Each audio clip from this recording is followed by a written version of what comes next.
It is the indispensable spice in any Indian kitchen. Almost all curries made in India, be it veg or non-veg, will have at least half a teaspoon of this. It brings in a rich, earthy aroma to an Indian curry. It also lends the yellowish orange color which identifies an Indian dish. However, its uses doesn't seem to start and end in the kitchen rack. It also makes its way into the medicine cabinet.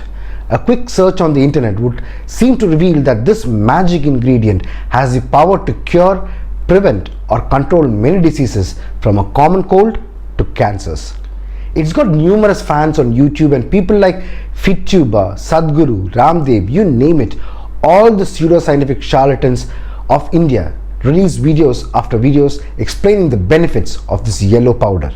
They are watched by millions who literally believe what these guys have said in those videos. In fact, FitTuber calls it the queen of spices and India's gift to the world. But the most important fan amongst them all would be your own mom. Yes, she would swear by its powers for treating colds, burns, cough and cold and digestive disorders. A panacea for all common ailments. People in India must have drunk thousands of liters of kada infused with this yellow powder over the last couple of years as a prevention or cure for COVID. It is sold as a herbal supplement, cosmetics ingredient, food flavoring and a natural food color. It is supposed to be anti-inflammatory, a pain reliever, a digestion aider, a detoxifier of liver and kidneys, immunity booster, brain enhancer, heart savior, aging delayer, free radical creator and a remedy for all diseases from the common cold to diabetes, hypertension to even cancer.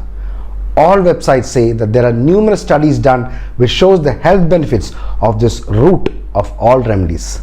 Even Ayurveda references this many times. But what is the actual truth?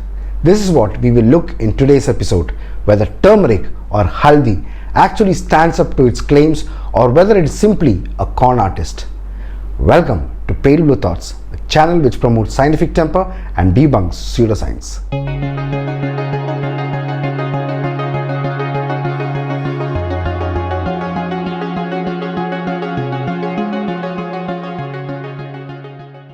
Turmeric is the root of a plant belonging to the Curcuma longa species and is a member of the ginger family. The main chemical present in turmeric is curcumin, which comprises of about 5% of its total constituents. Now this is what gives turmeric its signature yellow color, and it is supposed to be the root cause of all its health benefits.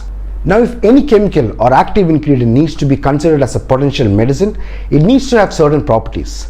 First, it should be a stable molecule or compound which should not disintegrate fast within a digestive system. It should be stable enough to reach a circulatory system for it to do the job. Secondly, it should have a good bioavailability. It is the amount of a drug or other substance which enters the circulation when introduced into the body and so is able to have an active effect. Third is the route of administration. Some chemicals get disintegrated by a digestive system, so it must be administered through some other means. For example, intravenously through injections. Fourth is pharmacokinetics, which is basically how does the drug attack specific areas or specific cells. Simply put, the target cells for that chemical. Now let us see how curcumin fares in all of these. Stability of the molecule. Its half-life is measured in minutes. This means that the molecule gets disintegrated into other derivative molecules within minutes of entering your digestive system. Next is bioavailability. Its bioavailability is less than 1%, which means that less than 1% of curcumin actually enters our circulatory system and the rest is chucked away by our body. Next, the route of administration. Curcumin is not soluble in water due to its hydrophobic nature, and hence it is not a good choice for intravenous administration. And the pharmacokinetics, or its ability to hit its target, is very poor. All of this makes curcumin or turmeric a very poor medicine source. Having said all this, in the last decade, a large number of reports have been published on the beneficial effects of curcumin, and it has been repeatedly claimed that this natural product is efficient and safe for the prevention and treatment of several diseases including cancer.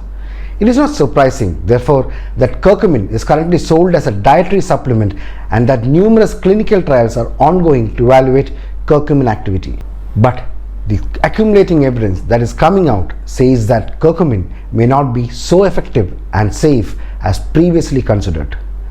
Most of the evidence that supports the therapeutic potential of curcumin is mainly based on in vitro studies or studies done in test tubes and petri dishes in which curcumin was tested at very small concentrations.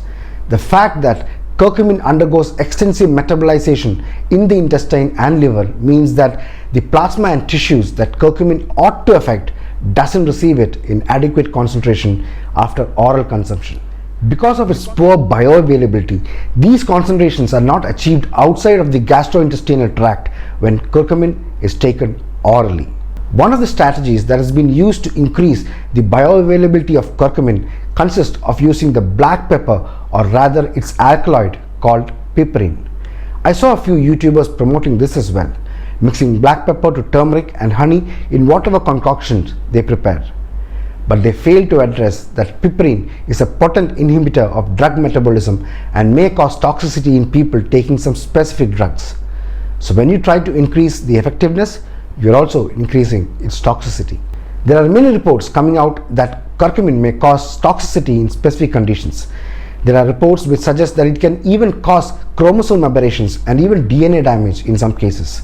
There are several studies done on mice using an extract of curcumin called turmeric oleoresin, which is shown to cause serious health issues including carcinogenic activity.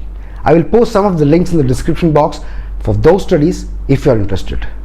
Based on some studies conducted on humans, it is generally recognized that curcumin does not cause significant short-term toxicity at doses up to 8 grams per day, but its long-term toxicity studies have not been done properly. The recommended daily intake as prescribed by WHO is 0 to 3 mg per kilogram as acceptable. According to a 2017 review of more than 120 studies, curcumin has not been successful in any clinical trial, leading the authors to conclude that curcumin is an unstable, reactive, non-bioavailable compound and therefore a highly improbable lead. There are many people who take curcumin extracts or health supplements that contain turmeric extracts, but there are many diseases that curcumin can cause a detrimental effect according to studies. People with gallbladder diseases, kidney stones, diabetes, iron deficiency and bleeding disorders are not advised to take such supplements. In addition, turmeric supplements can interact with certain medications such as blood thinners and diabetes medications. So please don't take health supplements after seeing something on a website. Check with your doctor before you pop those pills. I will also post a link to a video that was done by the liver doc, Dr. Abby Phillips, on the dangers of taking such health supplements. As far as cancer is concerned, in vitro studies have demonstrated that cancer cells do not die unless they are exposed to high curcumin concentrations, that too for several hours. Because of its poor bioavailability and because of its extensive metabolism, these concentrations are not achieved outside the gastrointestinal tract when curcumin is taken orally. So, if you're having cancer and you're happy to just consume haldi, you would be reaching the end of your life very jaldi. Then there are people like Bharat Agarwal. He was a cancer researcher at the MD Anderson Cancer Center who started a company called Curry Pharmaceuticals in the US in order to develop drugs based on curcumin. Agarwal's research had focused on potential anti-cancer properties of several herbs and spices, particularly curcumin. This sparked a lot of interest until July 2021, when 29 of his research papers were retracted due to fraudulent research done. Curcumin has been identified by the US Food and Drug Administration as a fake cancer cure. It is unfortunate that curcumin is promoted by these bogus YouTubers and babas as efficient and safe when its efficiency and safety have not yet been proven. They just promote this as an all-in-one Ramban or Ottamuli without considering that there could be people who might have some underlying diseases that can worsen with long-term intake of curcumin. The fact that curcumin is a common spice used extensively as a food additive is not enough to prove its safety. The fact that no major toxicity has been found in short-term studies in humans is also not a proof that curcumin is safe either. For a drug to be safe, it must be devoid of long-term toxicity, and the most complete long-term toxicity study conducted to date raises concern about curcumin safety. In addition, The effectiveness of a drug is usually established by randomized placebo-controlled double-blinded clinical trials, and no such trials have shown curcumin to be effective so far. That is how modern medicine works. It is based on evidence and does not come to a conclusion based on what people think as good. Just because we have been using turmeric in our food or have been drinking kada or turmeric milk for centuries does not matter much to science. There, it is evidence and data that matters. And so far, curcumin has not lived up to its expectations. Its poor bioavailability, faster metabolic rate, and decreased stability makes turmeric appear more of a con artist who appears to do good but may be cheating you all the time. So the next time someone tells you that turmeric is the queen of spices or India's gift to the world, show them the actual studies.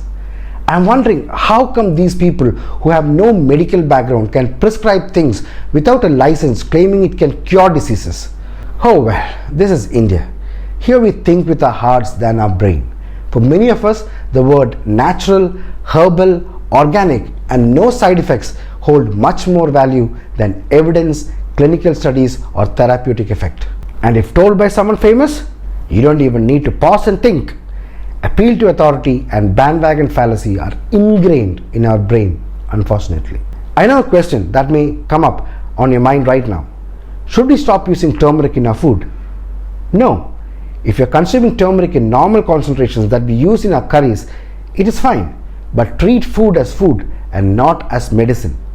Turmeric in higher concentrations, like in curcumin extracts with or without piperine, or regular consumption in higher concentrations than what is prescribed, may lead to long-term toxicity as far as what we know from studies done so far.